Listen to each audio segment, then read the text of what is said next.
Hey guys, Sam here again with the DOS Experiment, back for video number 2. Beyond excited and thrilled that I've gotten to video number 2. You have no idea, guys. This is very exhilarating and I feel like I can really help people. So, what's this video on? This video is all about goal setting.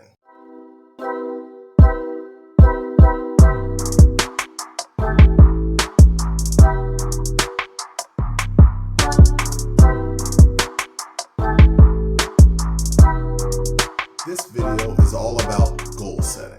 Now, me personally, I never really got into goal setting. It was, a foreign thing to me. I said, well, I want to do this and I'm gonna do that, but I never really took the time to write it down and truly sit down and set my goals and a way to achieve them. So why do we set goals? Maybe you were like I were and you were like, I just don't understand it.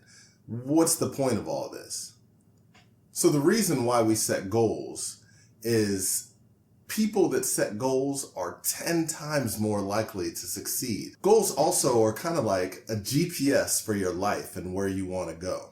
They say that if you fail to plan, then you plan to fail. I've noticed that in my time, when I set a goal and I actually was deliberate about it and I really paid attention, I achieved it. But those other times when I didn't, not so much. It was kind of like just meandering around. All right, guys, so we talked a little bit about why goals are important. Let's set some SMART goals. So what do I mean by SMART goals? SMART is actually an acronym. The S stands for specific. The M stands for measurable. The A stands for attainable.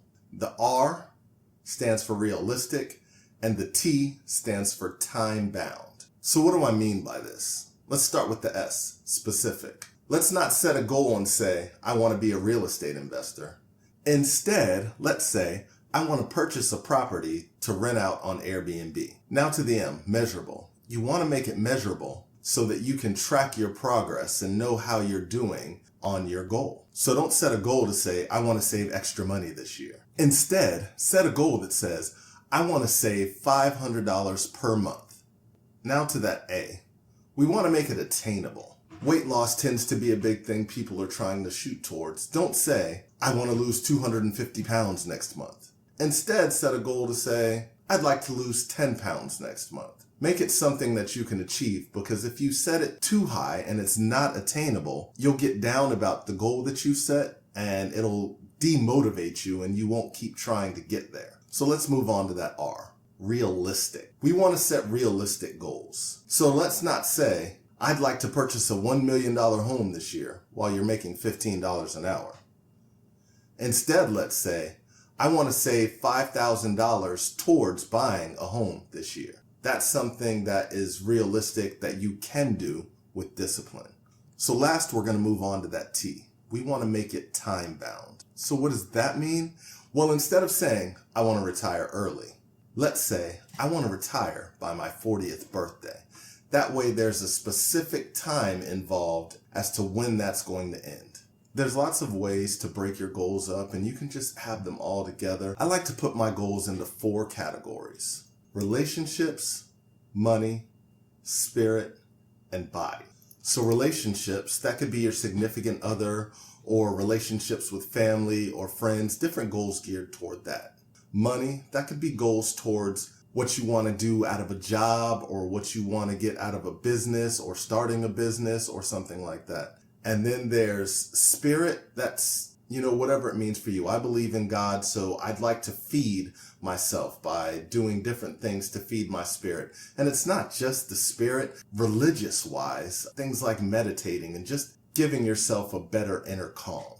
Body, that's just keeping myself physically fit. I'd like to take care of Sam as a whole, spiritually, physically, everything. When you're setting these goals, there's lots of ways to do it. I like to use numbers. Some people say, well, I want to work out once a week. Well, the problem for me with that is I take it very seriously when I let myself down. If I say I want to work out once a week and I have a business trip or I'm sick or something like that, well, I missed my goal for that week and it's kind of demotivating. So instead of saying I want to work out once a week, I'll say I want to work out 52 times this year. So if I find myself sick and I can't work out one week, or I'm out of town and I'm unable to make it, or I've got company, I can then double down the next week and still be on track for my 52 times in the year. So if you're liking what I'm doing here in the DOS experiment, please like this video, subscribe. It helps the YouTube algorithm understand that I'm providing something of value, and it helps my channel reach more people and help other people achieve their goals of freedom. So I'm going to share my goals with you, and then I'm going to share with you the tips that I have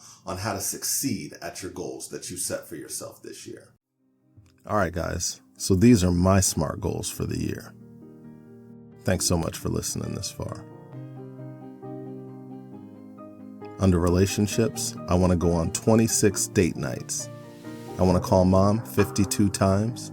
I want to reach out to an old friend 12 times. I want to meet with my goal buddy 26 times. And I want to introduce myself to 12 new people. Then under money, I want to write 50 blog posts. I want to post 50 YouTube videos. I want to read 12 books. I want to get my first rental resident. I want to introduce myself to 12 new people. I want to tell 50 people about the DOS experiment, and I want to get a HELOC.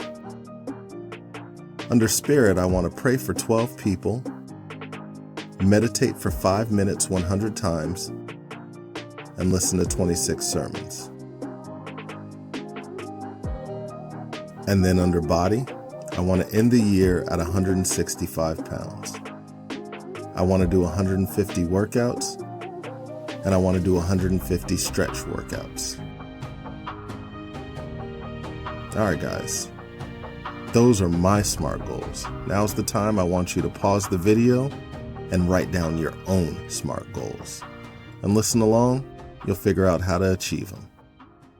So now that you've seen my goals, and hopefully you've taken the time to sit down and set yours, I'm going to give you 3 tips to help you succeed at achieving your goals. Number 1, write them down. Now, you don't necessarily have to write them, but you need to get them down. I do mine in a computer, but get your goals down. Number 2, I need you to review.